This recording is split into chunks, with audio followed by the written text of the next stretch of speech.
about finding your voice. And the very last thing we want to be is retiring and shy.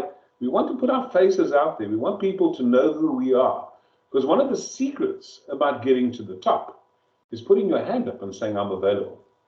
One of the things that I want to do is like, yes, thank you so much. My first one on this field, thank you. There's all of them coming along. This is really what a lot of life's full of little secrets. And this is one of those secrets, is just to be seen. So if you're sitting in a board meeting and you're never seen and you're completely invisible, what happens is that it's not very long before they realize that you don't really belong there and that you actually should be in a space that's maybe a little bit more comfortable for you. So we have to make ourselves a little bit uncomfortable. Welcome to all the ladies of Africa. My name is Andre du Toit, which for those of you in Africa won't know what that means, but it's actually French. It's du toit, from the roof. So, you know, my ancestor was a roof builder, or he lived in a roof. I've got no idea.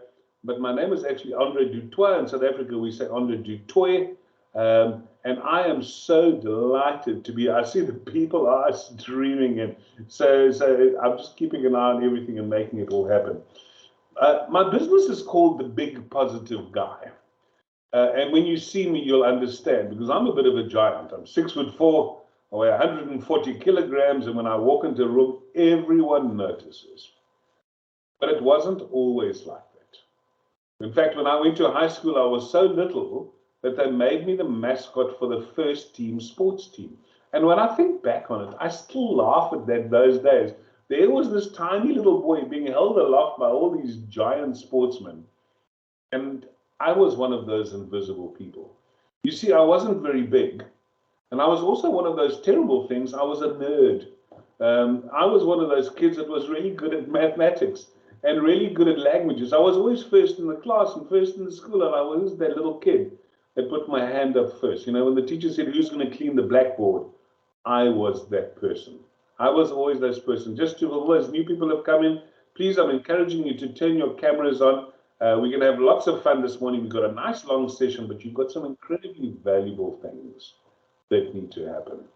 So here I am, this little kid. I'm doing quite well in school, and I have no idea what I want to do with my life.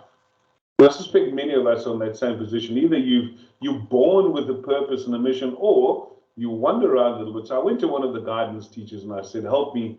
And they looked at my maths marks and they said, you should be a mathematician, because that's what mathematicians do. And I was like, I didn't actually quite know what job does a mathematician do. I really had no idea. I still don't have any idea. But when I asked them the two really difficult questions. And I said, number one is it profitable? Will I make lots of money? And they went, yeah, you're going to make buckets of money. And the second question was maybe a bit strange, but I said, is it hard?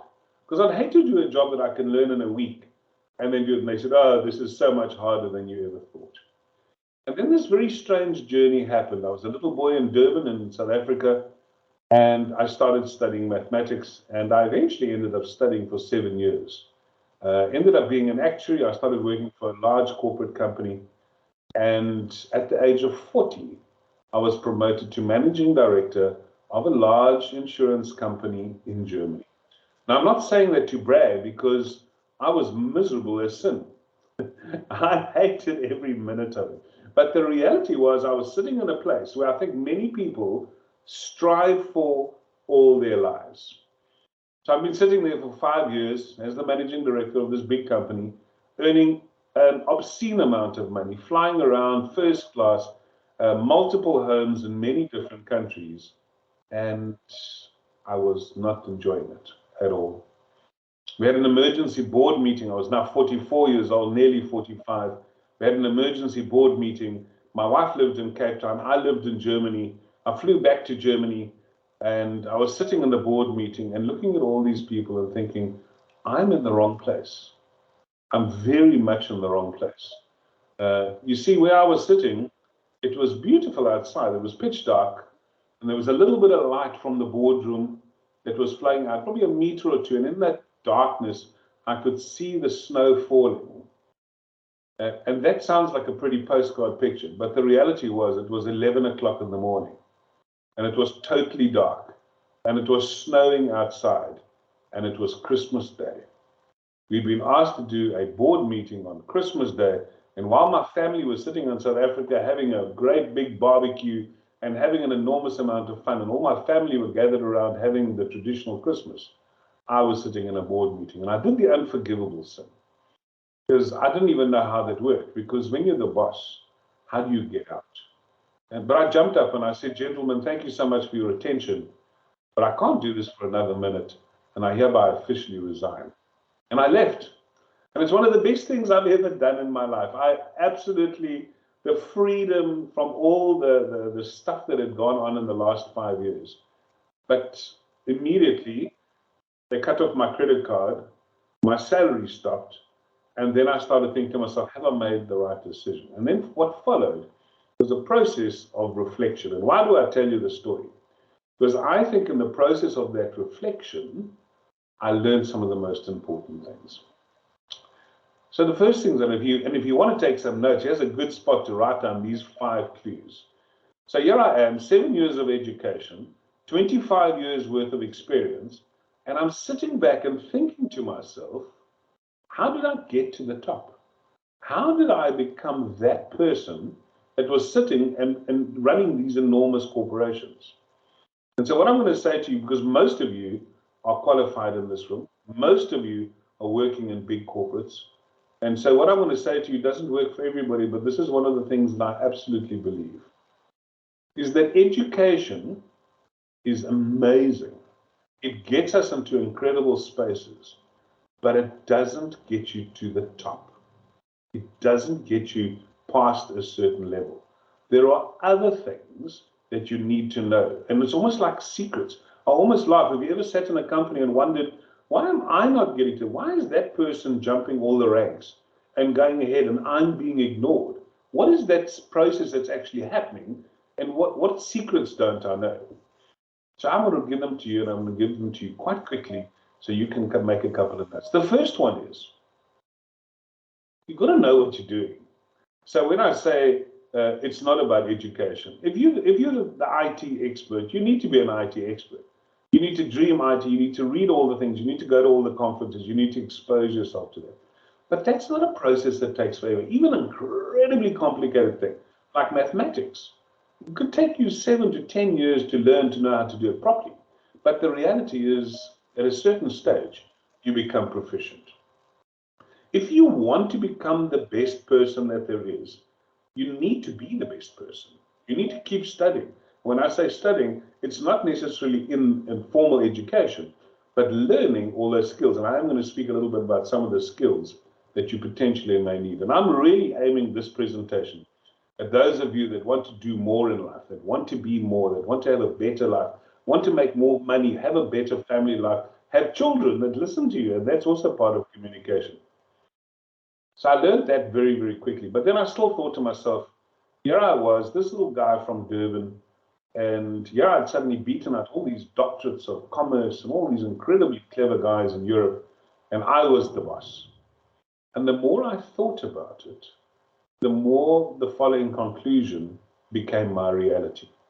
And that is that probably the greatest skill that you can have in your life is to improve the way that you speak, to improve your communication skills, to improve your opportunity to actually present in public.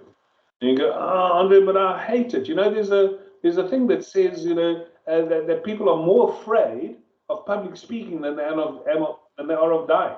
Have you heard that before? They're more scared to stand on a stage than they are of dying. So sometimes if you go to a funeral, you say to the person, do you rather want to be the dead person, or do you want to speak in front of the crowd? They say, no, put me in the coffin, because I don't want to speak. The reality is that ability to speak changes your life. So when I was appointed, I wasn't actually interviewed. I was just appointed to this particular position, and I was wondering to myself, how did I get the job? Because I hadn't even been interviewed. And so I went to the CEO and I said, I'm curious, how did you appoint me? He said, no, we saw you and we realized, and we'd listened to a talk that you had done. And you were so clear in your mind about what needed to be done. I was talking about literally what I did and said, this is the future of e-commerce, which was huge in those days. This is 20 years ago. It is so important for us to be able to understand e-commerce. And you were so clear in your vision that what we did is we went and spoke to your bosses. And we said to them, what sort of a guy is Andre? And they all said, oh, he's a nice guy. He's a nice guy. Works hard, good follower, somebody who's good to have in the team. He said, and then we went to the people who work for you and we asked them the same question. We said, what is Andre like? And the majority of them said, he's a nice guy. What really shocked me is they also went not only to my customers, but they went to my competition. They went to people who were in opposition and other companies that I was competing against, and they said, we're thinking about putting Andre into position in Europe. What do you think? And they were all going, he's an amazing guy. He's a wonderful guy. And I'm not saying that to pump up my opinion, but you'll soon discover that not only is public speaking one of the key skills, but networking is skill number 3.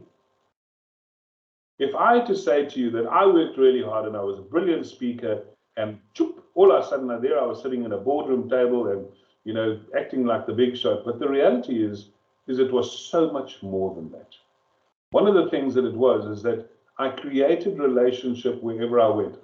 There's a lovely expression is that sort of say, if you're going to burn the bridge down every time you cross the bridge, there's one thing you've got to remember. You can't leave anyone alive on the other side. If you're going to leave a company and be miserable and horrible, you can't just walk out and just burn bridges wherever you go. People move around, and people, especially in your own industry, become incredibly important to you. You're going to speak.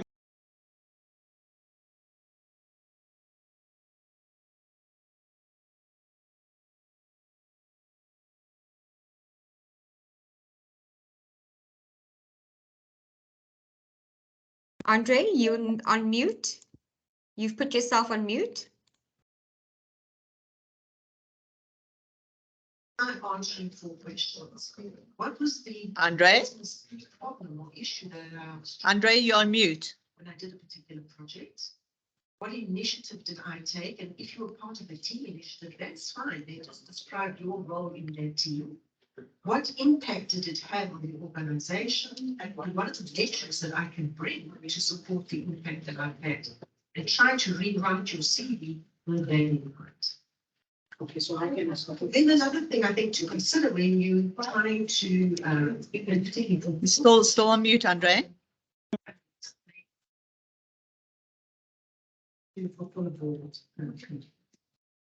So there are regular cycles. There we go. You're back. Am I back? Yep, you're back. It's not me, Colleen, because my button says muted. I think someone's muting me. Oh, I don't know. I don't know if there's somebody in the audience. Let me just actually stop them from having control, if they've perhaps got control. Okay. I was just thought I was doing quite well, and then all of a sudden somebody muted me. Sorry, guys. So here's some of the skills that you learn with public speaking. The first is you need to be able to speak one-on-one. The key to public speaking is not this enormous skill that somebody like Pumzile Mnuka has or Ntombi has. One of the things that we need to do is we need to be able to communicate well with individuals. It's really, really important for you to be able to do that. The second thing which I want you to do is that when you're in a team or when you're in a small group, is what do the words look like that come out of your mouth? Now, I've recently been coaching a senior executive, and he came to me and he said to me, I'm very fearful that I'm about to be kicked off the board. And I said to him, why are you fearful to be kicked off the board? And he said, I just see that the way that they're looking at me, I can see I'm not part of the club anymore. And I think you know them when you're not part of the club. I said to him, so what do you think it is? And he said, I feel like a little bit out of my depth. Have any of you heard the word imposter syndrome? When you've got yourself into a position and you don't think you belong there and you're waiting for them to catch you out. He said, I was a techie and now I'm an executive, and I was hoping that nobody would notice that I'm a techie, so I don't say anything. And that's one of the things that frightens me, is that when you don't say anything in that room, you actually don't belong there. That's a huge statement to make. Remember that. If you're in meetings, if you're in groups, if you're in teams, and you are a person who wants to be shy and hide behind there, the reality is, do you actually belong there? And how long will you stay there? People that get onto the board levels need to be able to add value to the organization that they're in. And I want to encourage you to stand up. I've said to you guys a little bit earlier on, put your cameras on. Unless you're naked and you're lying in the bath or whatever it is, put your camera on. Be noticed. Let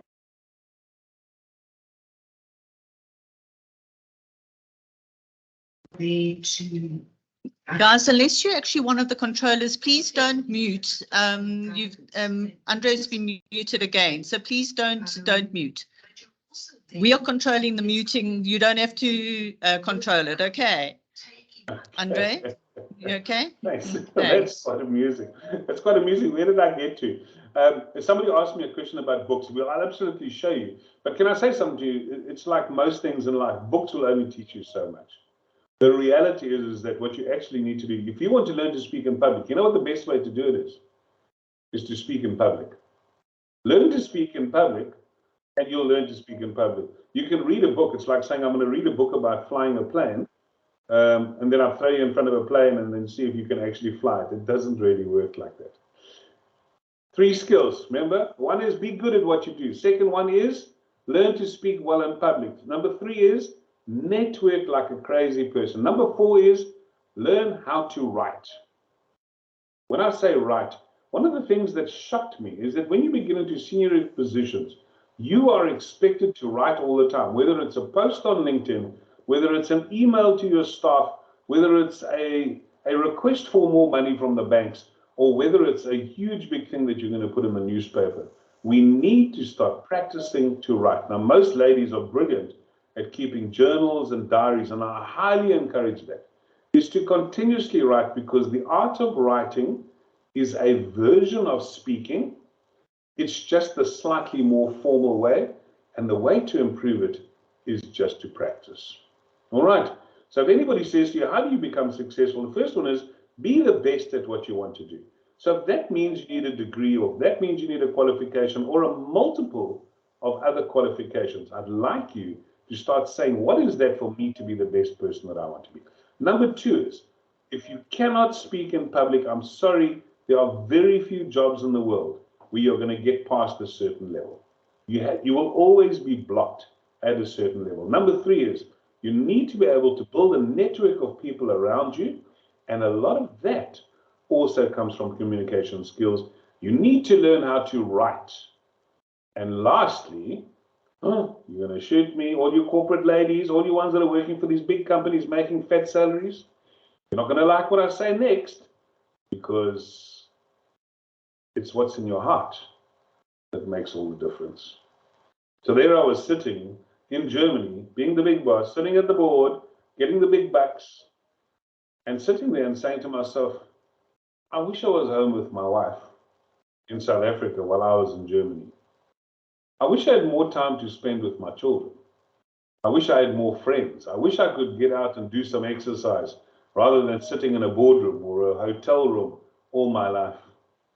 And so one of the things I'm going to suggest to you, and I want to make this suggestion to you with much love in my heart and with huge respect, it's very difficult to get to the top of a pile if your heart is not in it. And so I always say the 5 key things to being successful. So here's the good news. So I had one career, I was successful in it, and then I left. And I said to my wife, you know what I really want to do? I want to encourage other people. I want to tell other people that there's an amazing big world out there, and that everybody has the ability to do exceptionally well. That every single one of you has it within you to have a happy life, for you to meet your dreams. Sometimes you just haven't been shown how.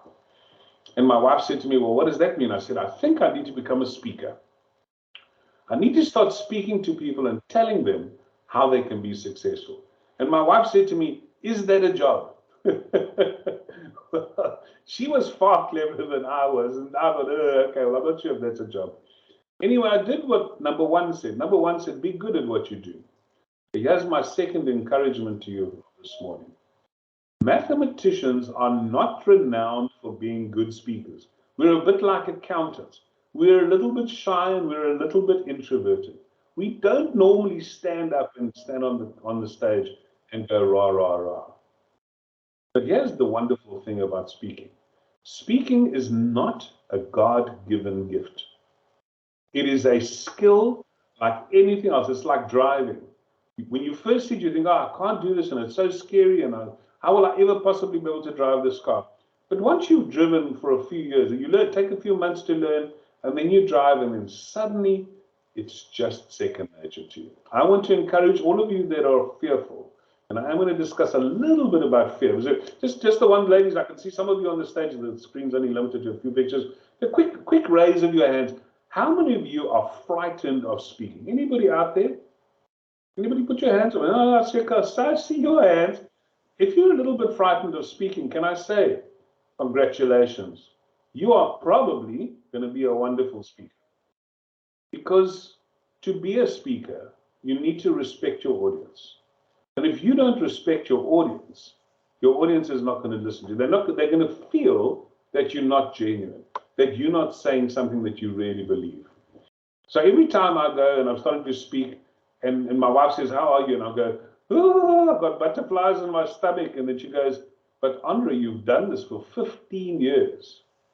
And then I say to her, you know, if Usain Bolt, the world's fastest man, he's been training in Jamaica and he's run the 100 meters in 9.7 seconds. He knows he's the fastest person in the world. And now it's the Olympics. And he's kneeling down and they say, ready, steady. I'm sure they don't say that, but that's what we said at school. Ready, steady. If he's sitting there going, I'm so fast, I'm going to win this, I don't have a problem. Let me tell you what, he will never win that race. Because you need a little bit of nerves. You need a little bit of adrenaline pumping through your body for you to be good at what you do. I love that. It's the butterflies. Here's something for you, Shelly Ann. I always say, I always have butterflies. It's my job to get my butterflies to fly in formation. When my butterflies are flying around like a pile of jets and they're going exactly where I'm sending them, that's what we're looking for. So my wife bought me a gift. Now you're going to know I'm a nerd. Really said I was a mathematics nerd. But now you know. She bought me this book, 501 of the greatest speeches of all time. And look how fat it is, nearly as big as my face. It's this book about enormously famous speakers. And I looked on the front and I went, oh my goodness, I know some of these people. There's Barack Obama and Nelson Mandela and Martin Luther King and Winston Churchill and Dalai Lama and John F. Kennedy, and Albert Einstein and Mahatma Gandhi. I knew most of the people in this book. Here's the interesting thing for me. Every single person in this book was really famous, to the point that if I just flip through this page and I look at the pictures, I immediately know who they are. And here's the premise of the book. Every single one of those people became famous based on a speech that they gave. And today I'm going to show you some of that. You know, you always read autobiographies, and I always look and say to myself, is there a link between all these people? Is there a link why some people are more successful than others? And I've found a few of those links. The one is they always do what they love. They always do what they love. It's very hard to do something if you're not passionate about it. My wife says, I used to ask my wife, what's your passion? What's your purpose? And she hated me, and she said, because she was trying to get, thanks for the heart there. She always said to me, I don't know what my passion and my purpose are. And each time you ask me, I would lie to you, and then I'd go into the room and I'd cry because I didn't have a passion and a purpose. And many years later, I asked her a question and I said, when you do something that never makes you tired, it never makes you tired. When you do something you absolutely love, and she said, you know what, I could play with puppies all day. And I was like, that can't be a job. And it became a job. She started training dogs. She started doing therapy with old people. She did therapy with children. She worked for an organization called Pets as Therapy. And she left her high-flying job in Investec Asset Management and became a therapy person that worked with dogs. That evolved into work with old people. And she's now spent the last 15 years of her life doing exactly what she wants to do. And that's all the process of what we do. Other great speakers, always. 501, Must-know speeches. That's right. Thanks, Dave, for the person who just put the link up. Must-know speeches. I don't know if it's available on an ebook, but it's a few £100, and what happens? It's such an incredible book. So I want to tell you a couple of these people's stories, and I read all these stories and say, what is that speech that made them famous? So let's talk Nelson Mandela. Nelson Mandela was fairly well known in South Africa. He was fighting a fight, but the reality is the majority of people never physically met Nelson Mandela or saw him. I think the first time we ever really heard him speak was at his trial, the Rivonia trial. And he stood up there and he said, I have a series of values that I believe in, but I believe in them so much that I'm prepared to die for them. And that was that first speech. It just became like an anthem. It became a calling for everybody to. John F. Kennedy, you all know John F. Kennedy, President of the United States. 1962, the world is in a funny place. It's in a very similar place to what it is today. The Russians and the Americans were having this thing and threatening to bomb each other all the time. And what happens, John F. Kennedy becomes the President of the United States, and he stands up and he gives the most crazy speech. Everyone's looking at him like he's a nutcase, and he's going, we are going to fly to the moon, which is easy for us to say now because we've been there. But the reality is this is 1962. We don't even have computers. We have absolutely nothing. And I often laugh, and somewhere in this book they actually write about it, where the space guys were going, we haven't even sent a dog into space. And he's talking about sending people to the moon. We can't do it. The Russians had managed at least to fly around the Earth with a person there. They couldn't do it. And here he was talking, and not only that, but he was giving them a deadline. We're going to do it this decade. We're going to do it this decade, and we know it's hard. We're doing it because it's hard. We don't want to do the easy things. We want to do the hard things. And you know what? An entire nation just lifted themselves up and did it. And in 1969, the Americans landed on the moon. You know, sometimes the words that you say, that come out of your mouth, is the only thing that's going to become true in your life. That's a huge statement to make. You know, every single religion has a version of that. The words that you speak become your reality. You heard that? Can you think of those in your religion? The sword, the tongue is the sword. The tongue is a very dangerous weapon, and you can use it for both bad and you can use it for good. You can use it to become a famous business person or a famous person. How many of you remember Winston Churchill? That wonderful thing, Shelley. I'm preaching about that, I'll stop there. One of the things that I love is history, and Winston Churchill is one of those characters. What a lot of people know is that in the First World War, he was a guy that was in charge of a battle called Gallipoli. This was in Istanbul, and if any of you know, Istanbul is a small little strait, a small little narrow inlet of water. And what happens to get to the Baltic Sea, you have to go through that little strait. And the enemy was piled on these cliffs overlooking this little strait, but he had to get the army there. And what he did is he sent the army through there, or the navy, and they were all going through this thing. But these guns caused havoc and literally killed tens of thousands of British soldiers and Allied soldiers. If you go today to Istanbul and you go there and you look, you just see these graveyards that just stretch on and on. It's one of the saddest places in the world. I'm sure Winston Churchill must have felt terrible because he'd made a decision and he'd made the wrong decision and thousands of people died. And from that time on, people ignored him. They ignored him. And he wasn't a very popular guy. And then the Second World War broke out.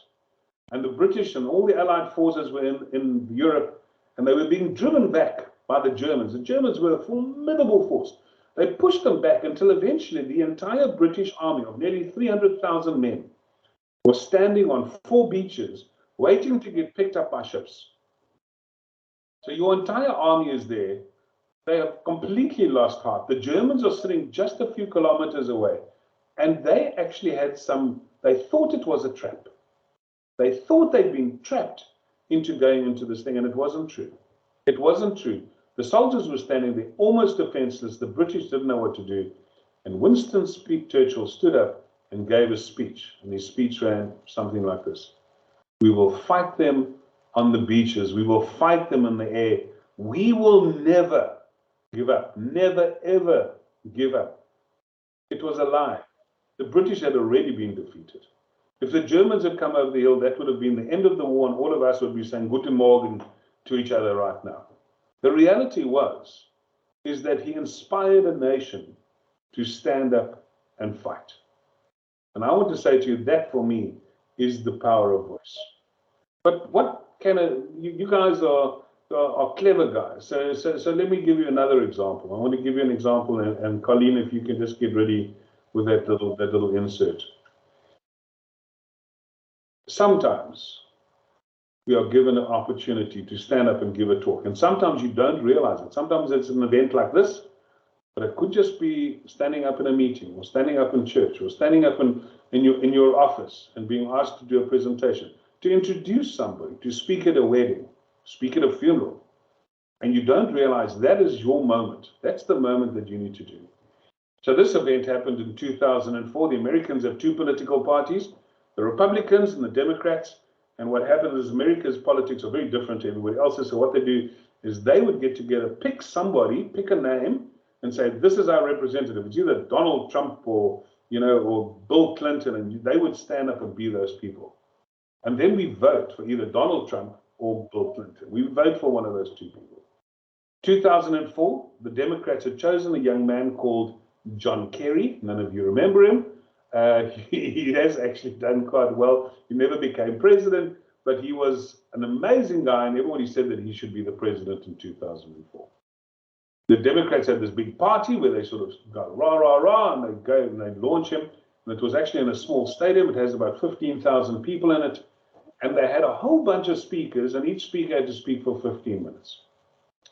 Now, with the utmost respect to the Democratic Party of that year, I think they looked at that lineup of speakers and suddenly realized there was one huge problem, is that none of them were people of color. They literally had a row of white people. And the reality, for you to become a president of any country today, you needed to have some representation. So they looked around their ranks to see if they had anybody of color. And they didn't really have any senior black people in their party. But there was a young man. He was a lawyer. He wasn't really famous. He was a little bit too young. But he was obviously intelligent and he could speak quite well. And what they did is they shoved him in the middle of the agenda, like they might do today. They'll put a young person in and you'll think, well, who is this person? And suddenly, oh my goodness, there's this young man standing up and giving a presentation. That young man, I think, has changed the world. But I also think he gave one of the world's best presentations. Out of all of the presentations out of this wonderful book, I want to say to you, I think it ranks as a presentation as powerful as that of John F. Kennedy or that of Winston Churchill or that of Martin Luther King. And so I'm going to like us to play that for you now. And I just want you to listen. And what I want you to do is I want you to just make a few notes about what you think he's doing right. Because if you understand what he's doing right, then you can understand what you need to do into the future. Colleen, if you can play that video for us.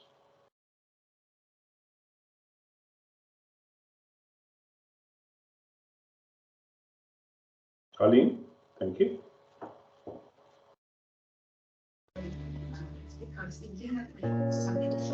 Can you guys hear the sound? Yes, you can hear the sound. Barack Obama in 2004 was totally unknown. People were saying, I don't know who this guy is. I wonder why they picked him. He had this reputation as a bit of an upstart, as sort of a young, rising figure in the party, but no one knew who this guy was. This was his chance to introduce himself to people. Tonight is a particular honor for me because, let's face it, my presence on this stage is pretty unlikely. My father was a foreign student, born and raised in a small village in Kenya. What makes a great political speech is if you can somehow fold your story into this larger American story. The next thing he says is about his mother's family. His grandfather fought in World War II. He used the GI Bill. They settled in Kansas, so white people could say, he's just like us.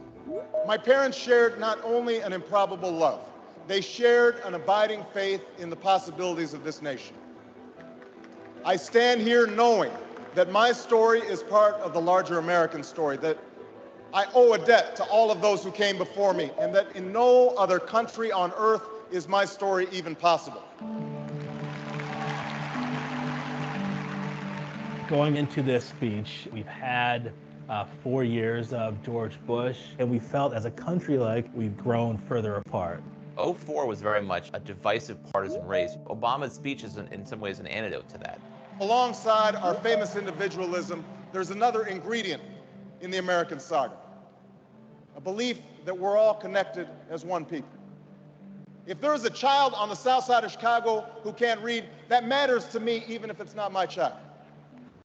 If there's a senior citizen somewhere who can't pay for their prescription drugs and having to choose between medicine and the rent, that makes my life poorer even if it's not my grandparent.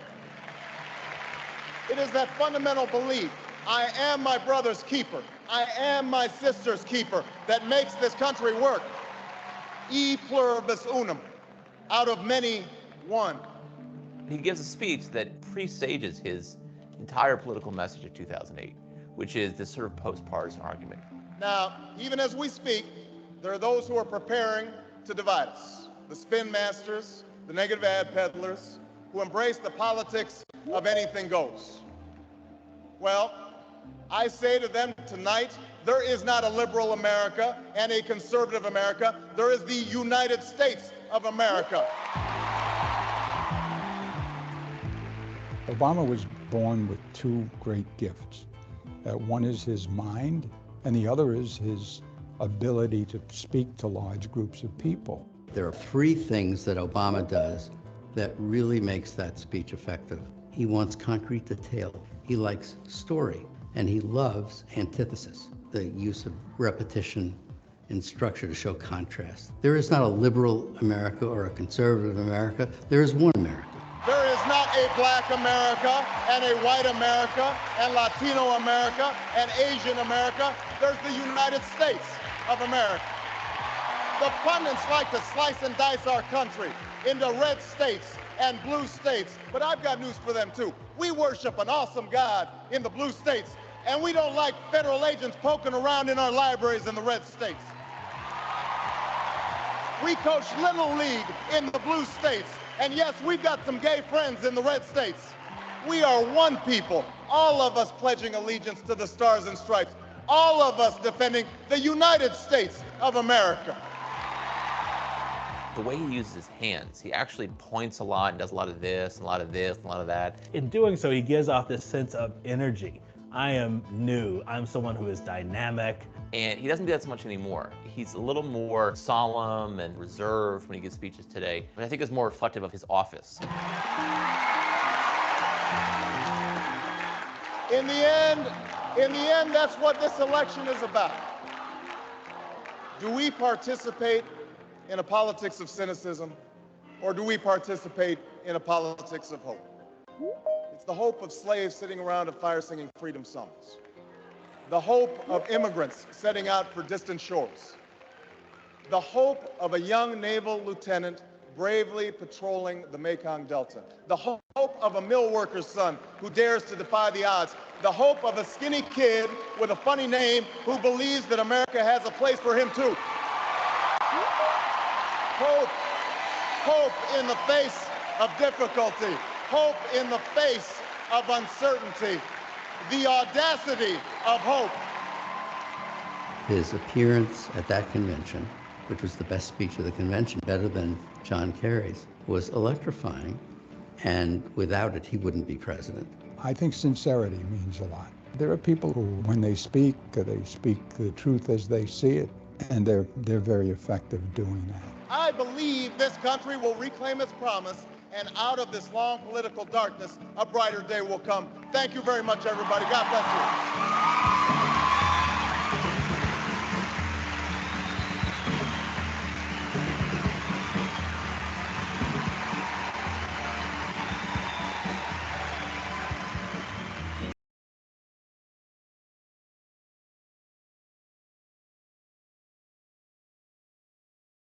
So how many of you agree with me? Just shoot up your hands or give us a heart or a like and say, how many of you believe that Barack Obama is one of the greatest speakers of all time. I just absolutely love that man. And as a speaker, it makes me so excited to hear him speak. Now, I must have played this video in groups of training, and I can speak about it for about 3 hours to show you all the things that he does right. But what I love most of all, and if you go into YouTube, you can actually find this speech, and there's a wonderful scene. He finishes off, and the people are now shouting, Obama, Obama, Obama. Not John Kerry, like it was supposed to happen. I'm sure that was never the plan. And right at the top, they've got this special box. It's like the royalty of the Democrats. And sitting in the box, and you saw just for a moment there was Hillary Clinton. But there's another scene where her husband, the ex-president of the United States, was sitting, and he's like, who was that? You know, who was that guy? And they're not quite sure. What they didn't know is that only 5 years later, from being a nobody in the political party, he would be contesting for the position of President of the United States with Hillary Clinton, the wife of the ex-president, a career politician, and a very good choice. But she didn't have a chance against this guy who was a master communicator. And there were so many things that he did right. So a couple of things, if you want to take some notes. We had quite a bit of time together. So what I thought I'd do is I'd do a little bit of constructive teaching. So if you want to learn a few things, somebody asked me, what books can you read? Well, this is one of the books that you can actually read right now. This is the book of the Voices of Change presentations. He has a couple of things that I think make successful speakers. How many of you saw his notes? Did you see his cue cards? Nah. Did you see his slides? Did you see any of those things going up there? And here's the reality. Good speakers don't use notes. And here's the other thing. I did a presentation with Microsoft the other day, with a whole series of them teaching them exactly the same thing. And here's one of the secrets. Presentations are not put onto Microsoft slides or onto PowerPoint slides or onto any slides. You are the presentation. You are the presentation, not the stuff that you're throwing up on the wall. Every time we throw something up on a wall, people's attention gets diverted and they're no longer looking at us. And we break that link that they have with us. And so he stood up there and he was super confident and he gave this amazing presentation without any notes. The other thing which he did is he did eye contact. And I know cameras are very, very difficult things and I struggle with them enormously. But the reality is that if I'm sitting and I'm doing this to you, if I'm looking at you straight in the eye and you're only 12 inches away from your screen, this is such an intimate way of actually speaking to another human being. And if you want to learn to be a good speaker, learn to look at the audience. My wife used to be terrified of speaking. And she used to say to me, Andre, but when I get up in front of an audience, that's the first thing that freaks me out. All these people are standing there looking at me. So I taught her a quick technique, and now she's terribly difficult to drag off the stage. And she sees a microphone, she immediately wants to grab it and start speaking. One of the things that I do, which helped me a lot in the beginning, especially if there's a big audience, is to look slightly above their heads. Let's say there's 100 people in the room. Is to look just 6 inches above the people's heads at the back of the room. And then to very slowly take your head and just move it across from one side to the other side. And because you don't want to ignore anybody. You don't want to look at one person. What we often do is presentations, we look at one group of people, or even one individual. There's always one person smiling and laughing and happy and loving the presentation. Don't look at them all the time. Look at the entire audience and move your head around. What you'll slowly start finding is that everybody's engaging with you because it feels like you're looking directly at them. And every single human being is when you look at them, they get involved. And so for me, Barack Obama was a master at that. The second thing was he had energy. He had energy. And I love Ntombi this morning. She was so full of energy. She was bouncing around and her hands were going and stuff like that. You know, people can feel that energy. Who knows Tony Robbins? Anybody here ever listened to Tony Robbins, the American motivator? Regarded, it probably is the most successful motivator of all time. Put your hands up there, little digital hands. Tony Robbins does an exercise, and it's a bit crazy for me, is what he does is he actually has one of those little bouncing circle things, like a little mini trampoline. And he actually sits in the back of the stage and bounces up and down. He bounces up and down. I've got a couple of techniques that I use. Colleen, don't think that I'm mad, but when the audience is big enough and I want to portray energy, there's a couple of things I do. First of all, when I'm driving to the event, I play music. I play music that inspires me. What's your song that inspires you? Drop it in the chat box. Mine is AC/DC Thunderstruck. Thunder. I hear that thing going and stuff like that, and I'm immediately starting to get motivated to do something. The other thing which I do is I clap my hands. Do this with me. Just quickly do this for a few seconds. Just go and clap your hand, but try and make a lot of noise. Just go. Can you do that? Yeah, just clap your hands. Do it a few more times. If you're in the office, people are going to think you're nuts, but who cares? What happens is immediately you start getting some blood flow going. You start to make some noise. A lot of people will actually start making a lot of noise. Ha! What? Just sit in the car. People must think I'm a nutcase. But what happens, I need to raise my energy. You need to raise your energy. There's some fantastic recommendations on the chat. We need people that are alive. We don't want to hear a presentation like this because you're all going to be sleeping quite soon. The second thing which Barack Obama does, he speaks from this thing, not the chest, from the heart. He speaks from the heart. There were some things that he wanted to say, and he wanted to say it to the people, and they needed to understand it there. One of the things is that he actually was a foreigner. You know, his parents were, one of them was not from America. One of them was an African. And so what happens, he immediately uses their own philosophy against them. America is a country of immigrants. We welcome everybody, everybody. And what happens is that I'm just one of those people. He then speaks about his father was a foreign student. He speaks about his mother, who was this person who was in the Second World War. He brings everybody together. He even says to them, when I was in America around about this time, everyone was very concerned about him being Muslim. And the reality is Americans had this fanatical thing about Muslims at that stage. And what happens is that what he did is he said, Barak means blessing. Very hard to fight with a guy who says his first name means blessing. Yes, I saw that thing about the camera. Turn your cameras on, and we're going to be doing a funny exercise just now. And I'd love you guys all to have your cameras on. The second thing is that he does have a skill. He has a skill which is better than mine and better than almost everybody I've ever heard. He does have the ability to speak to large groups. And people who have that ability to speak to large groups will always have a lot of followers. Again, I'm going to pick out today, Ntombi and Mangweni this morning, we opened up the conference here. For me, is one of those people. She is a natural leader because of one thing, it's her voice. The next thing I want to say to you is that the modern way of speaking is authentic, it's real. It's not about theory or all kinds of fancy stuff. It's about stories. It's all about stories, and stories that are real to you. So it's not Tony Robbins' story or somebody else's story. It's preferably a story that makes it real for you. So if you've got a story and you say, you know, I went through a terrible divorce and my husband left me and I was struggling for money and stuff, but you've managed to get out the other side. If you think about it, there's a reason why you got out the other side, and you can use that as a story to inspire somebody else. I've heard people speaking about their sick dog. Any kind of story is valid if it's valid for you. And if you're telling it with authenticity, and authenticity is a big fancy word, it just says being real. Don't pretend. Don't pretend to be somebody else. I'm exceptionally well read. I love reading. I read at least a book a week. And one of the things that frustrates me enormously is when someone gives me a talk out of other people's books. I'm a motivational speaker. Do this. And I go, Robin Sharma. And they go, the next one, Tony Robbins. Give me the next one, John Maxwell. I've heard all this stuff. I've read this stuff. Tell me what's happened to you. Tell me what really matters to you.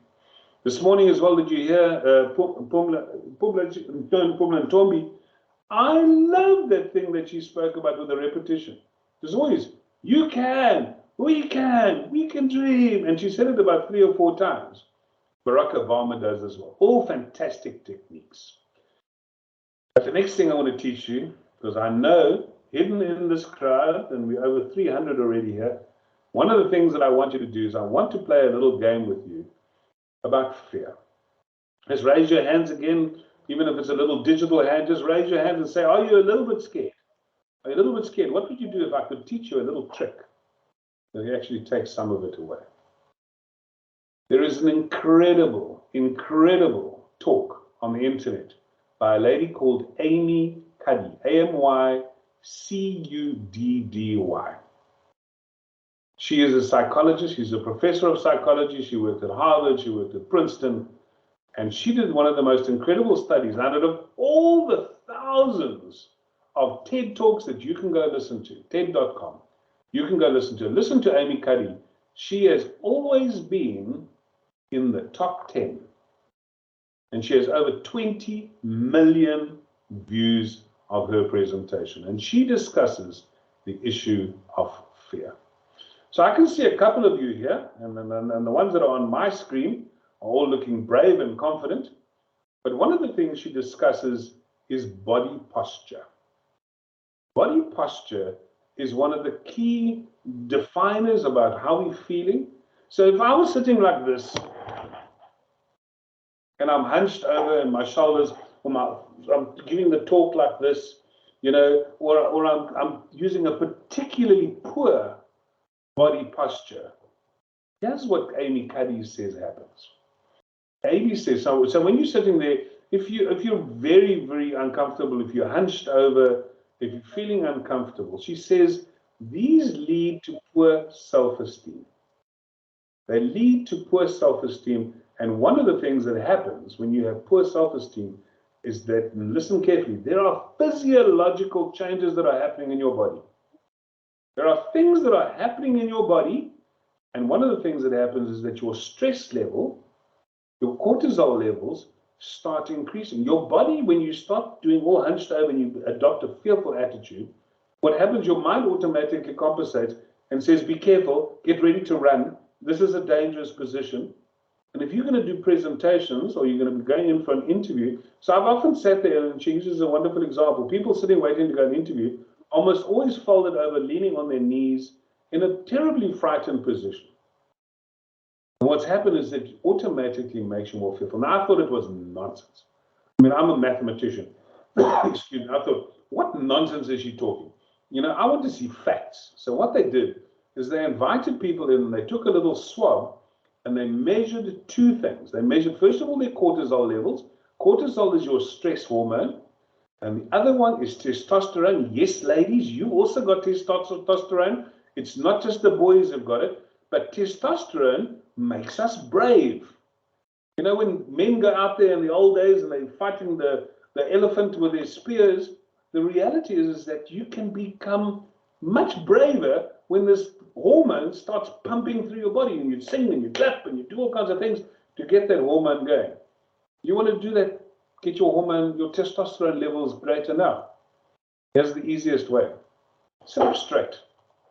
Come on, do it with me. Come on, don't be scared. I'm doing it. I'm an old dude. I'm going to sit up straight. Pull your shoulders back. Don't cross your legs. Put your legs on either side of you. Plant your feet on the ground and say to yourself, I'm okay. It's going to be okay. Life is good. I'm strong. I'm amazing. And what she did is she just took people and she put them in a room and she made them sit either with a big, you know, like the sort of the typical man kind of thing, with your legs apart and your shoulders up, and you're taking up 3 seats on the plane. Everybody's screaming, I can't sit, this guy's too big. She did this for 2 minutes. And then they tested those saliva samples again. And that was a fascinating. The people's testosterone levels had gone up about 25%. So in other words, just when you did that for a few seconds, your body immediately started changing the hormone levels in your body. Now, that sounds phenomenal. Ladies, you're an expert on hormones. Us men don't really know about these things. But the reality is that you can physically change your hormonal level. But not only did your testosterone level go up, but your cortisol levels went down. When your cortisol levels, your stress levels go down, you're getting braver, you're getting a less fearful, but your cortisol drops about 20%. If you add the two together, there's like a 40% difference in a negative body posture to a positive body posture. Isn't that phenomenal? I thought it was freakish. I couldn't understand it. And I went to double check the science. And it's true. It's physically measurable in your body to say that you can change how you feel in less than 2 minutes. So what I did is I started teaching some sports teams in Cape Town to actually do exactly the same thing. To in less than 2 minutes, just to stand differently, just to do a different posture, and to see what the results that if it made any difference to their sporting levels. The people loved it. But what Amy Cuddy did in her little example, and I love this little part of her talk, she said, there is something that's even more powerful. Now, I know some of you are shy, but you know I'm in Cape Town. I probably don't know where you live, and I'll probably never be able to get hold of you. So what I want you to do is be brave for a few months. You know, like for me, one of those secrets of success is 20 seconds of bravery every single day. To be brave every single day. But you know how long you have to be brave for? 20 seconds. Just 20 seconds. That's when you're going to make that phone call you don't want to make. You know, that client who's just lost all his investments and stuff, you've got to phone him. You know when you phone him? First thing in the morning.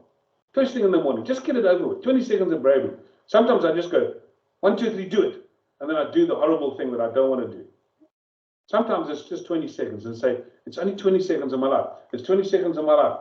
Let me just phone Colleen and say, I can't make this function this morning 3 minutes before I'm about to speak. 20 seconds of bravery. I pick up the phone and I make that. I love it that your heart is beating fast. Your heart's going to beat so fast in a few minutes.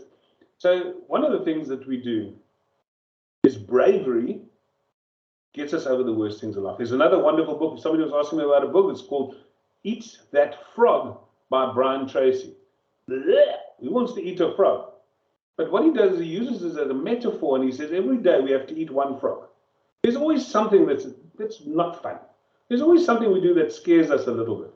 And he says, you know what the best way to do it is to grab it in the morning, grab that frog, throw it in your mouth, and just chew. I'm going to eat that frog. A horrible picture.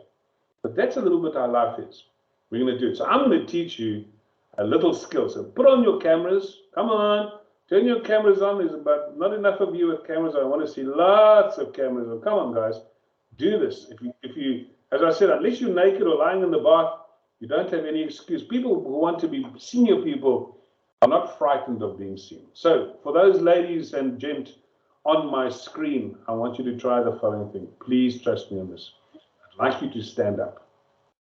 Don't panic about how you look on the camera. There we go. Well done. Come on. Who's there? Rains, come on. You can do it, girl. Caroline. Caroline Rains, come on. I can see you there. Tamani, is it there we go. There we go. What I want you to do is I want you to take a few breaths. It's only going to take a minute or two of your life. But for those of the rest of you that are scared, thanks there, Geraldine, as well. What I would like you to do is I'd like you to do the following things. I'd like you to plant your feet on the ground nice and firmly, a little bit apart, sort of under your shoulders, all right? And I want you to imagine that you've got roots growing out from your feet. I want you to imagine, because now you stand, you need to be nice and secure. And what happens, that's the first thing I want you to do. I want you to pull your shoulders back, you know?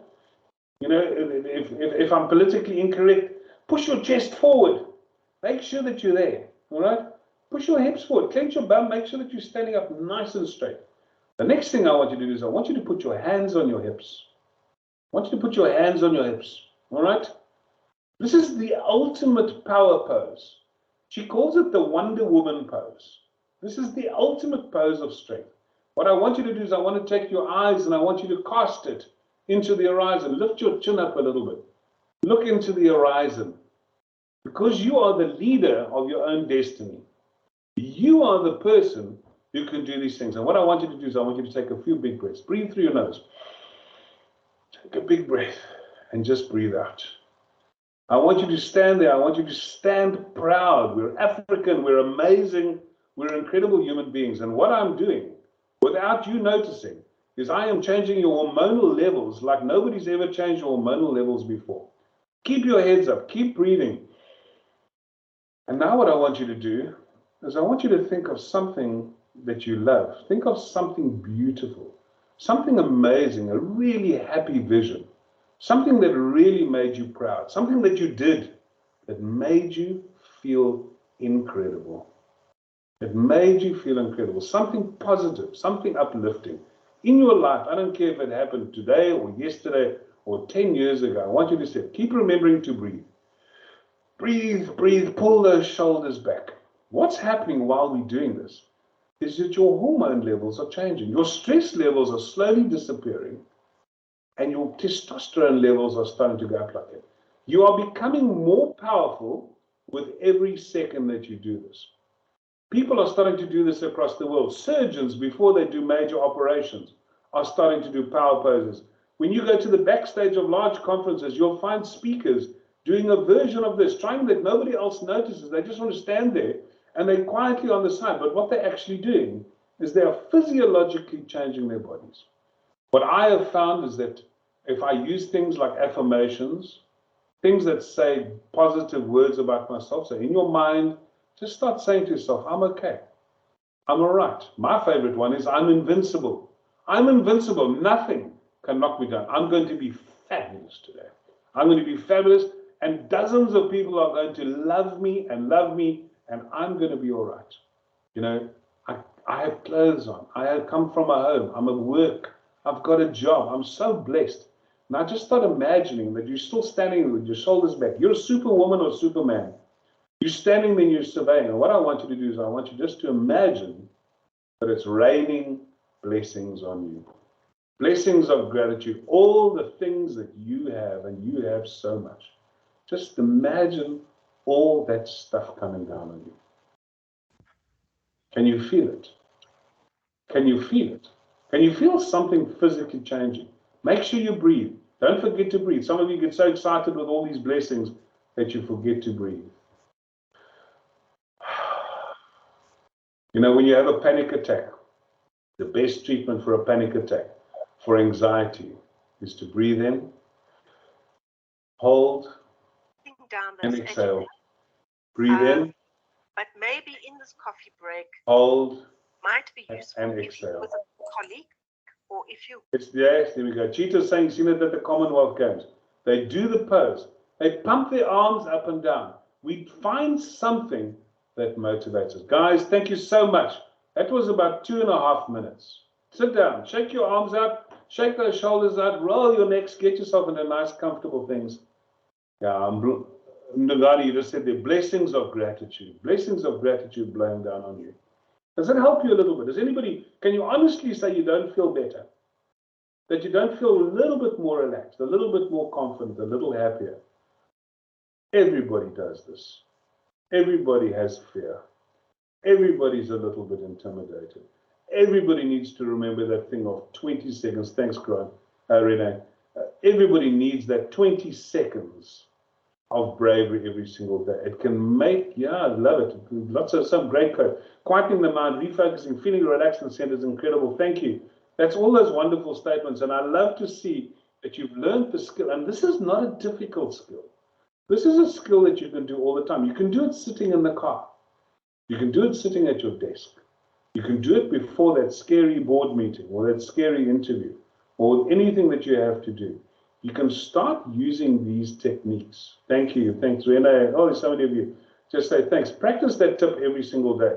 Combine this with strong affirmations. And what are affirmations? Let me tell you my story about affirmations. So I went to see a guy called Robin Banks in South Africa. He's one of those rah-rah public speakers. I'm a mathematician, so I'm nothing like it. So he's got all the guys and the music is pumping far too loud and he's going on and I'm like, I'm in the wrong place. I shouldn't be here. And eventually he said, come on, guys, stand up. And the music starts pumping and he says, say after me. And I go, oh, here we go. It's one of these crazy motivational speakers. And he starts off, I am a warrior. I thrive in winter. And I was like, oh, Lord, please let me get out of this meeting. I hate this kind of stuff. Anyway, everyone was looking at me because I'm a giant. Remember, I'm the giant guy. I'm standing a foot taller than everyone else. Everyone's looking at my face. So I'm going, I am a warrior. I thrive in winter. I cannot be beaten. And I'm yelling as loud as everybody else, feeling terribly embarrassed. And after about 2 minutes, he said, okay, you can sit down. And I sat down. And the person next to me said, how do you feel? And I said, no, I feel fabulous. I feel amazing. I feel like I can go out there and fight some sort of Viking because that's how amazing it is. So I went home and I said to my wife, I said, my wife's name is Glennis. I said, Glennis, he did this weird thing called affirmations. It really I find it so silly. I can't understand the science behind it. All I know is I felt better afterwards. And my wife said, but you've done it all your life. And I was like, no, I haven't. I've never done it. And she said, when I met you, when you had that giant job, when you were sitting in Germany, you used to get dressed in the morning with your fancy suit and your white shirt, and you used to pull up your little yellow tie, and you used to put on your jacket, and you would make sure your face was nice and your hair was combed. And you'd look in the mirror, and she said, and you would say the following words, I am invincible. And she said, and depending how stressful the day was, sometimes you would yell it at the mirror. I'm invincible. I'm invincible. And I would continuously do that. You know, it had become so ingrained. Somewhere in my life, somebody must have taught it to me, and I'm just doing it without any realization that it was part of my life. And you can do it by writing motivational words on your books, on your fridge, whatever you want to do. And it's one of the techniques that I use to help people get over their fear. Fear is one of those really difficult things that can hinder progress and can hinder you from having a voice. Remember, this is about speaking. And so I want to say to you is that speaking is fearful. I want to encourage you to take that 20 seconds of bravery. I want you to do some exercises. But here are the real keys of speaking. This is the work part, guys. You thought it was all going to be fun and games. Speaking is hard work. So there's a couple of things that I do. Number one is there are two keys to speaking well. One is preparation. Preparation. For all of you, I'm a good speaker. I'm going to wing it. I'm going to come along to this presentation this morning. I'm just going to wing it, you know. I'm a good speaker. I know lots of stories. I'll just wing it. It doesn't work like that. You've got to prepare. My professional speakers that come to me and they say, why is the old dude getting all the jobs? Why is this old white dude getting all the jobs? The reason the old white dude gets all the jobs is because I'm working harder than them. I am preparing harder than them, and I've got better material than them. And so the first thing I teach them to do is, when last did you write out one of your speeches? Not just a few dots, not just a few keywords. I write out every single one of my presentations. I go through the words carefully to make sure that I understand what the words are, that I understand what my message is. And then I throw the notes away. Because what happens is I've prepared it and I've done it so many times that I can actually do it. And how do you do it? By practicing, by doing it over and over and over again. So how many of you want to have a little guess? If you're quick on the chat line and you're a quick typer, so for every 1 hour presentation, how many hours do you think I would practice? Come on, any quick typers here? How many hours do you think you should practice? A 1 hour presentation. Have a go? 12 hours, that's a good guess, Renee. 12 hours anymore? 5? 25? There we go. Geraldine's getting close to it. A professional speaker on average spends 40 hours developing a presentation. You're like, oh no, I haven't got time. There we go, 36. Who was that? There was that. 40 hours. If somebody asked me to give a 7-minute presentation, I will probably spend 2 or 3 hours. It depends on how important it is. If it's really important in my career, if it's really important for me to, I will not only, now some people say, but how can you spend so long on it? Because sometimes I will spend as much time thinking about what I'm going to do in my presentation as actually doing. So I'm going to teach you a little skill today, which is not only going to help you in speaking, but it's going to help you in almost every single meeting you have in your life. When we do presentations, all presentations have a structure. We all know how it works. There's an introduction, there's a middle, and there's an end. You remember that, eh? Introduction, middle, and end. You've seen that somewhere along the line. Sometimes we don't do that. Sometimes we just like, what does the PowerPoint presentation look like? And we sit there and we work on the PowerPoint presentation and we completely forget about the words. The words are more important. So I'm going to teach you a few of the words. But before I start the presentation, so I get a request from Colleen and Ntombi, and they say, Andre, we'd like you to speak about the power of voice. What is the power of voice? They didn't give me a specification. They didn't write down a whole lot of notes. We want you to say this and we want you to say that. So what I do is I start thinking to myself, what can I possibly tell all of you amazing people about speaking, about the power of voice? And I start thinking about it. So you know what I'm actually doing? I'm starting with the end in mind. Every time you do a presentation, forget about the beginning, forget about the PowerPoint. Start with the end in mind. All right? In other words, the close. Here's a couple of the reasons for that. Number one is it focuses your mind for you to actually say to yourself, this is what I want to say. Here's the second thing. People remember, when a lot of you are going to go, you're going to forget. You might remember the standing up part, and you're going to maybe remember the book, or maybe you're going to remember Barack Obama. But I tell you what you won't forget. You won't forget the last 2 minutes of my presentation, because that's where your mind is. If my last 2 minutes are strong, if my last 2 minutes are incredibly motivating and inspirational, you guys are going to go, that's what I need to do. I know that's what I need to do. So here's my little formula that I use before I do anything. Is number one is, what 3 things do I want to tell you? Because people don't have huge memories. You can't give them 37 points. You've got to give them something nice and simple. So write down just 3 things. So and I'm going to invent this now. This is not what I'm doing. I'm just going to give you an example. So I've been asked to speak about the power of your voice. So what 3 things I want to tell you? The first thing I want to tell you is that truly great people, and not only truly great people, but most leaders and most senior people and most successful people in their lives have learned the art of speaking well. So that's a message I want to give you. Would you be happy with that? Number 2 is, I want to say to you, I know that 60% of you at least are frightened or don't have the skill set to be able to speak well in public. That's a well-known and recognized fact. You might be good at speaking. A lot of people say, I'm good at speaking and I can speak all the time. I'm with my friends, I get a couple of beers, I speak for 3 hours at a time. But you know, when you ask your children to go into the bedroom and do their homework, do they rush off there and go, yes, Daddy, I'm so excited, let me go do my homework, and they leave the door open and you can see them, as opposed to them slamming the door and switching on Netflix. That's the difference between speaking and communicating. How well do you do that? You know, when you speak to another human being, do they feel uplifted and encouraged? When you go to your colleagues, do they realize that you're not competing with them, that you're trying to build them up?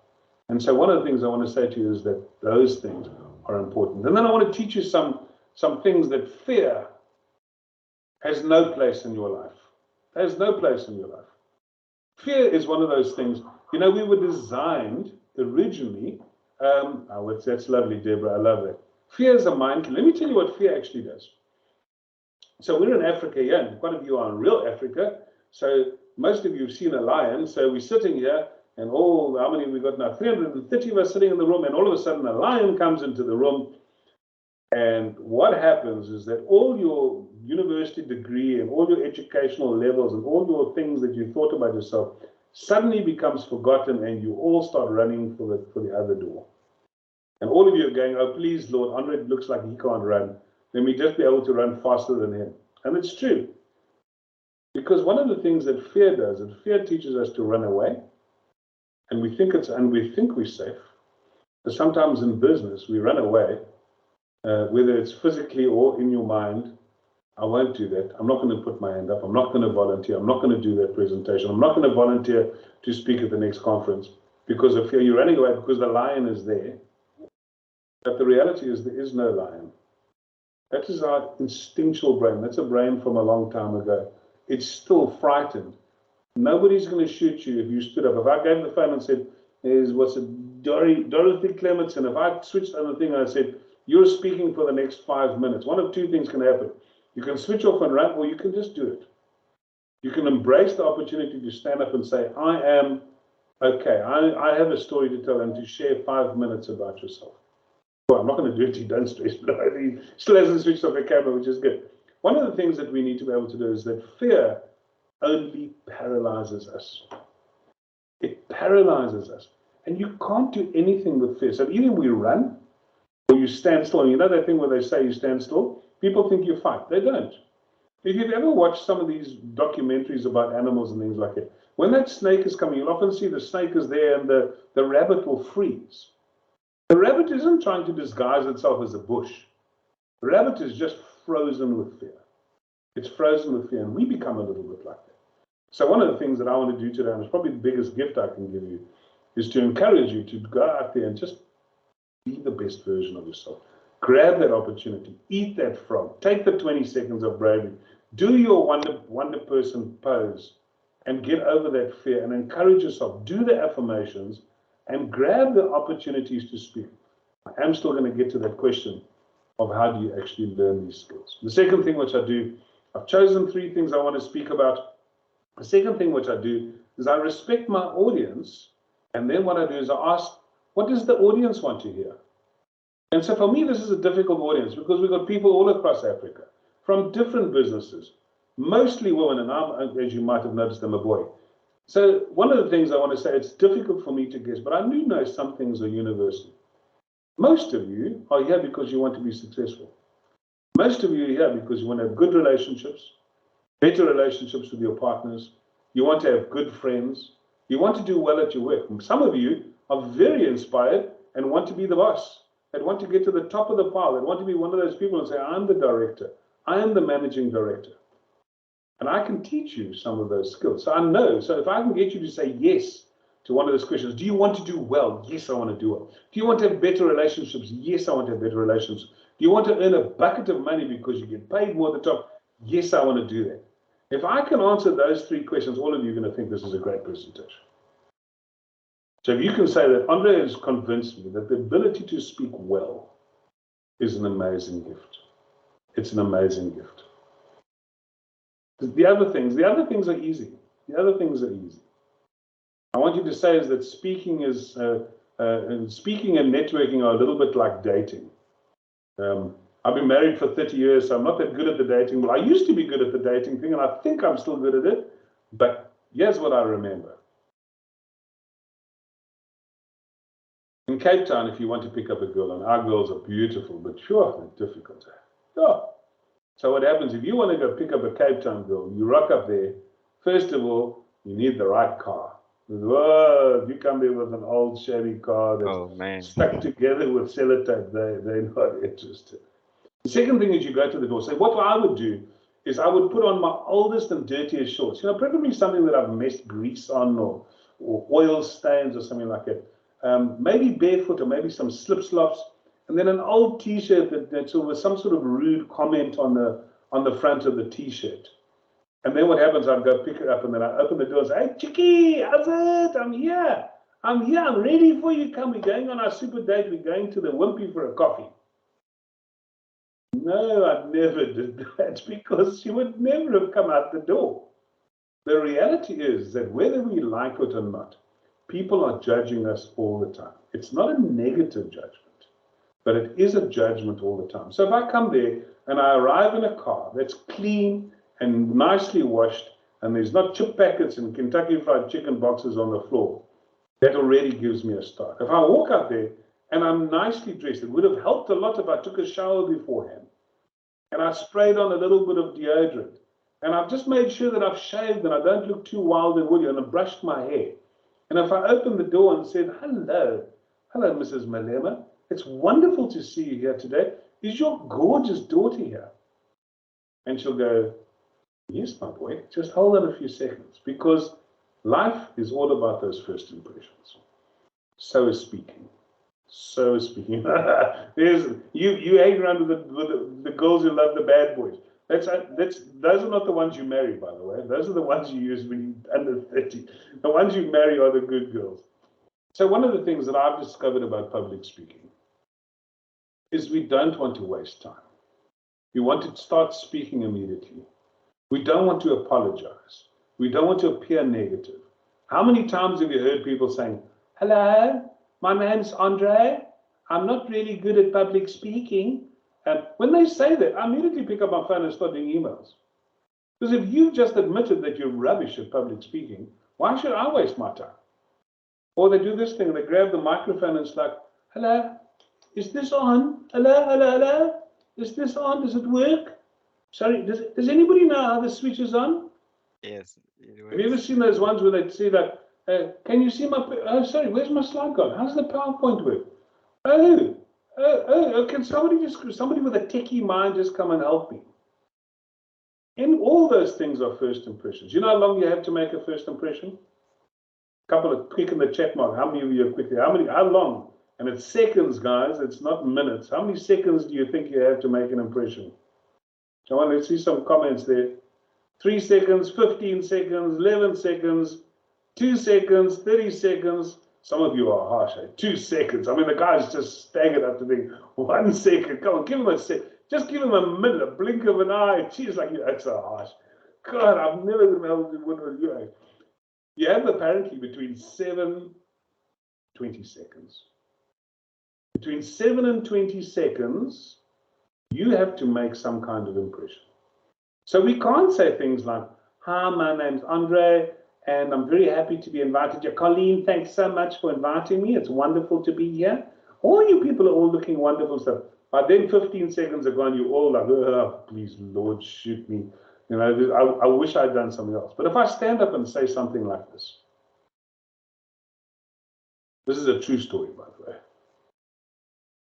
I was sitting in my study exactly where I'm sitting now, and I looked out the window, and the gate is about 15 meters from me, and I heard a noise. And I thought to myself, I wonder if there's something wrong. I just feel there was something wrong. And so I walked outside, and I looked, and I couldn't see anybody. And I walked a little bit closer, but just the other side of the gate, there was a little basket, and in it was a little girl, 2 days old. How many of you want to hear the rest of the story? It's a true story. That's a true story. That same girl is standing at the gate right now, but she's 19. I kept her. It's a story. It's a story that we tell that grabs your attention. If you wanted to know the lessons that I've learned from that experience, all of you are going to put up your hands because it's all about story. How many of you have watched the James Bond movie? You guys, some of us, I see you're very young. Has anybody seen a James Bond movie? Claudia says no, she's never seen a James Bond movie. The Kingsman, any one of those? The Bourne Legacy movies? You know, what do they do with those movies? It's a fascinating thing. It's a recipe, by the way. It's not something that we mess around with. It's 35% of the budget is spent in the first 12 minutes of the movie. 35% of the budget is spent in the first 12 minutes of the movie. Because they know if they can grab you. See, if you watch a James Bond movie, this is exactly how James Bond movie works. There's sort of like silhouettes of really sexy naked girls doing this with some really amazing music. There's a guy with a gun who keeps popping out, also a silhouette, and he keeps pointing the gun at you. And then he's pointing the gun at you. And then the movie starts. It's short, that little section is like 2 or 3 minutes. And then they start, and then just all hell breaks loose. It's guns and machine guns and helicopters and people jumping off cliffs and parachuting, all kinds of chaos. At the end of about 12 minutes, I watched the one movie specifically. James Bond jumped off a cliff. Well, he didn't jump off the cliff, he fell off the cliff. I was like, oh, he's going to die. But he was lucky. He had a little parachute packed in the ring. And he pulled the little ring lid off, and the parachute came out, and out came the British flag. And he parachuted down into this lake. And in the lake was a beautiful ski boat. And on the side, this passenger seat was empty, and he neatly paraglided or parachuted into the seat. And the driver obviously was about 6 foot tall, blonde with big boobs, and she looked amazing. And she looked at him and said, who are you? And he went, Bond, James Bond. That's acceptable as a speaker. It's acceptable as a speaker to tell a story and say, I found a baby at the gate, and 5 or 6 minutes ago, my name's Andre, I live in Cape Town, and this is a true story. That's how we can introduce ourselves. That's how we can make an impact. I have 10 minutes left. Time always runs. Can you believe you guys have been here for hours and hours? And I've got so much more to still teach you, but what I'd like to do is, and I think I'm going to finish, I'm going to give you a break so that you can go to the next session and at least have something. Next session, please don't be too unkind, because all these people are trying their best to give a first impression and to give you something. And I would like to do a finish for you. I want to encourage every single one of you, regardless of age, regardless of position, regardless of where you are in the organization, to make yourself a commitment that if you learned just one more skill in your life, that it would be the skill of public speaking. It would be the ability to stand up in front of an audience and to inspire, engage, motivate, get people to follow you, get people to trust you, get people to love you. I want you to find that place. There are places like that.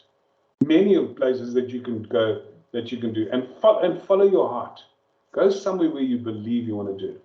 If you're really serious about your career, if you really are here for those reasons that you want to be on the board, that you want to be a leader, that you want to be one of those future leaders, you want to be one of these people that I showed you in that book, that you want to stand up, then you're going to have to practice. I said to her this morning, I listened to Ntombi, and she's obviously been taught by the best, because I cannot find a single thing to falter. She was amazing.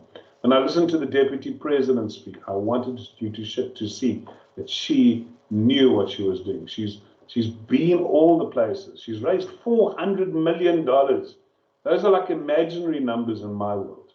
But it all comes from one thing. It comes from the words that come out of your mouth. I want you to think today is that in a world, all the corporates that I'm going to, they're saying, the hard skills and the soft skills. Remember that, the HR manager? This is a soft skill, that's a hard skill.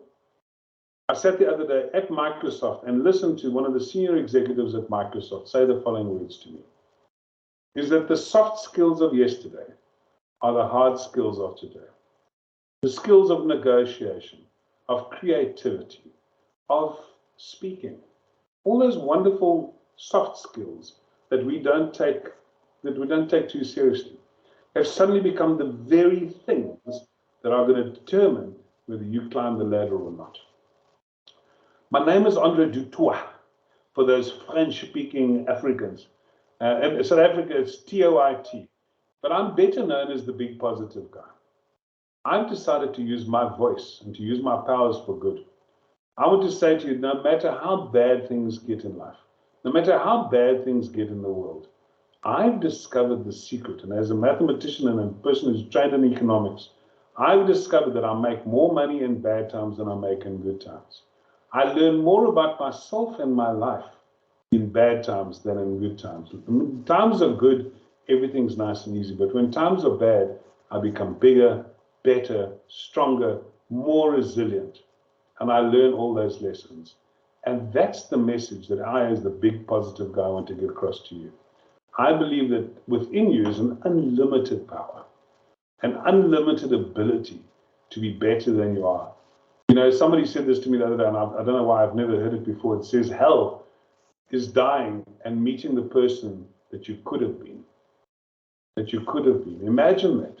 Imagine going there and meeting the Andre, the slim, beautiful, six-pack, amazing, good-looking, charming, well-educated, super rich, amazing guy that I could have been. Imagine meeting that person. And I want to say to you is that I want you to be one of those people. I'm on LinkedIn. I don't know if you guys have heard of LinkedIn all throughout Africa. I'm on LinkedIn. Look for the big positive guy or Andre du Toit. You're most welcome to friend me. I do, by the way, have a public speaking school. Little punt. It's called How You Pay Public Speaking. If any of you are interested in that, you're most welcome to come ask me. We do it online. It's across the world. I've been doing it for the last 7 years, and I teach professionals like yourselves to be the best possible people that you can be. It's been a wonderful audience. To all of you that have put on your cameras, girls, guys, it's been wonderful to have you. I think I'm so blessed to be part of this organization, to be part of Business Engaged, to be part of Voices of Change. And I just want to say to you is go today, and if whatever you hear the rest of the day, just remember that you are much more amazing than you think you are. Guys, bless you all, and we'll see each other soon. Thank you.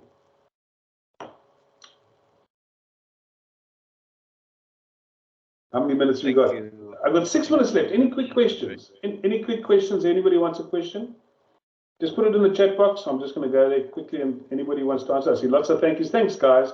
You've been a wonderful, responsive audience. I've loved it. Any other questions there? Lots of thank yous. Thank yous. Thanks, Shilian. Lots of, I love it. Thank you so much. You know, all of us want a bit of affirmation in our lives. We just want to hear that we were okay, that we were acceptable, and that we were there.